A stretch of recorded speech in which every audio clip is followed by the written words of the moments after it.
Bonjour à toutes et à tous, bienvenue dans cette édition de la mi-journée du journal de TV Vendée en ce mercredi 20 novembre. Et on débute en s'intéressant aux abeilles. Notre région n'est pas la plus productive en miel, mais on recense tout de même près de 3600 apiculteurs dans les pays de la Loire, dont 800 en Vendée.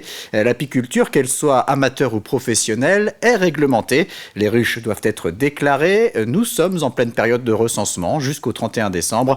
Pour en savoir plus, Grégoire de Châtillon est allé à la rencontre d'un apiculteur à Némy. Paul Blaiseau consomme beaucoup de miel. Il y a une dizaine d'années, il se dit qu'il pourrait avoir ses propres ruches et faire soi-même son propre miel.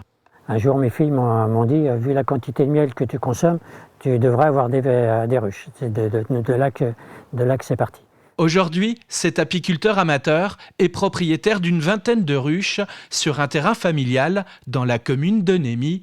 Et comme tout apiculteur, qu'il soit professionnel ou amateur, Paul Blaiseau est tenu de déclarer le nombre de ruches qu'il détient ainsi que leur emplacement. La déclaration de la ruche, c'est la loi.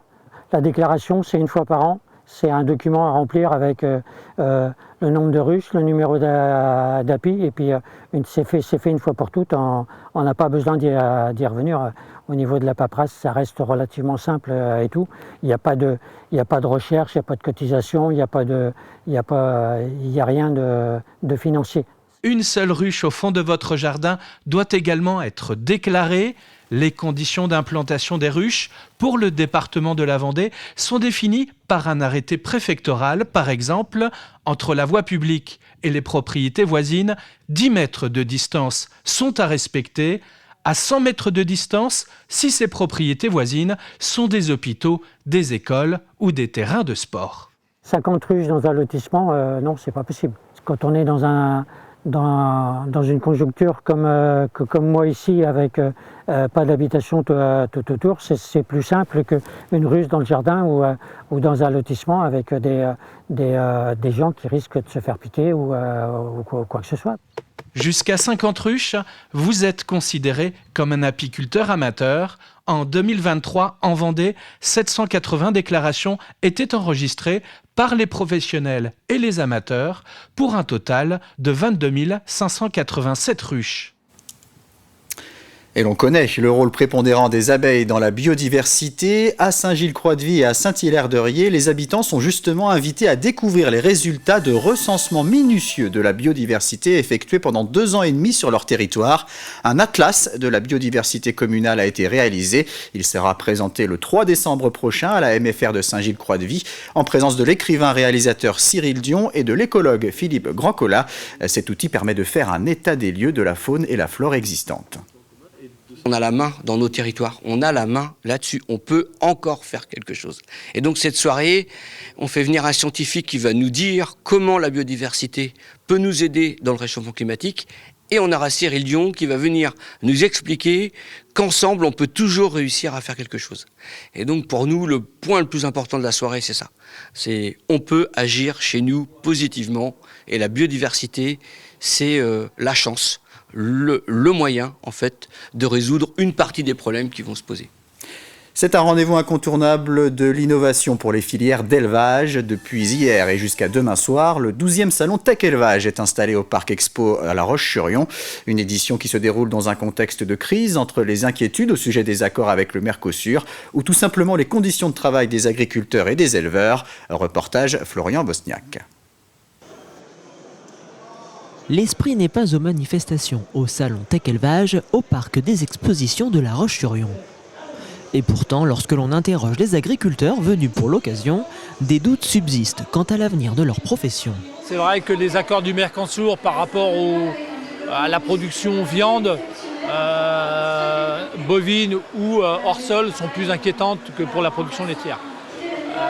La viande qui va venir d'Amérique latine pour être compétitive chez nous avec de la viande à 6 € et de la viande qui va être importée à 3,5 ou 4, je ne sais pas comment les gars vont faire. Il va falloir que le consommateur fasse vraiment des choix s'il veut manger français ou mondial.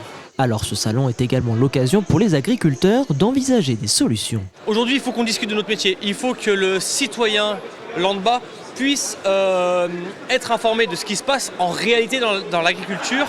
Il faut que ce soit nous, les agriculteurs, qui communiquions sur ce qui se passe aujourd'hui, qu'on puisse montrer la réalité du terrain et qu'on arrête d'avoir des on-dit et des on pense que. Non, il faut qu'on montre aujourd'hui ce qui est et il faut que vraiment aujourd'hui les agriculteurs se montrent et disent les choses. Et il ne faut plus qu'on reste caché dans l'ombre. Et selon certains, c'est peut-être par la technologie que pourrait venir le salut de la profession. Pour l'évolution et pour le demain, je pense qu'on y viendra et on y passera obligatoirement dans le sens où il faudra rester compétitif. Et oui, demain, en termes de temps, en termes de gain d'argent, on y trouvera des bénéfices dans ces technologies.